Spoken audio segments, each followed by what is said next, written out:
المصطفى أما بعد فقد قال النبي صلى الله عليه وسلم من تزوج امرأة لعزها لم يزد الله إلا ذلا ومن تزوجها لمالها لم يزد الله إلا فقرا إلى آخر أو كما قال عليه الصلاة والسلام.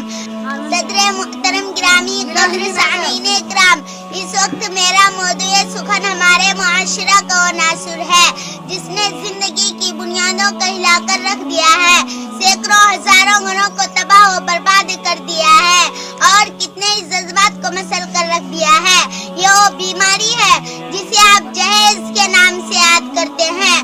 میں نے خطبہ کے بعد ایک حدیث شریف پڑھی ہے، اس میں حضور پرنور محمد عربی صلی اللہ علیہ وسلم کے پاک ارشاد ہے کہ جو شخص عزت حاصل کرنے کے لیے شادی کرے گا تو رب ذوالجلال ایسے شخص کو ذلت کے سوا کچھ نہ دیں گے، اور جو شخص مال کے لالچ میں شادی کرے گا تو اس کو فقر و فاقہ اور تنگ دستی کے سوا کچھ نصیب نہ ہوگا. اسلام کے پاسبانوں، آج ہندوستان کے اندر اور خاص طور سے ہمارے معاشرہ میں جہیز ایک ایسا عنصر بن گیا ہے جو ایٹمی ہتھیار سے زیادہ خطرناک اور مہلک ثابت ہوتا جا رہا ہے. اس منحوس جہیز کے بنیاد پر ہندوستانی معاشرے میں روزمرہ اخبارات کی رونقیں اظہار بن کر یہ سرخیاں چھپتی ہے. فلاں شوہر نے اپنے سسرال والوں سے اسکوٹر نہ ملنے پر اپنے نئی نویلی دلہن کو جلا دیا. فلاں شخص نے مزید جہیز کا مطالبہ پورا نہ کرنے پر بیوی کو موت کے گھاٹ پر اتار دیا. عجب ماجرا ہے حضرات دیکھیں، عجب ماجرا ہے حضرات دیکھیں، داماد مانگتا ہے خیرات دیکھیں. پیارے بھائیوں اور بہنوں، اخبارات کی سوری کیا بھی غیروں کو موہی کے بارے میں نظر آتی تھی، مگر افسوس صد افسوس کے رفتہ رفتہ ہماری اسلامی معاشرے کے اندر بھی یہ وبا پھیل چکی ہے.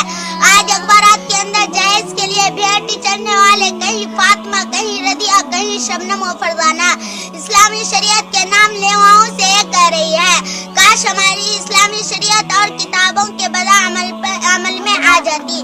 پیارے بھائیوں اور بہنوں، اسلام کے نوجوانوں، عورت رب ذوالجلال کے جانب سے عطا کردہ وہ حسین تحفہ ہے جس نے انسانی زندگی کو رعنائی بخشی.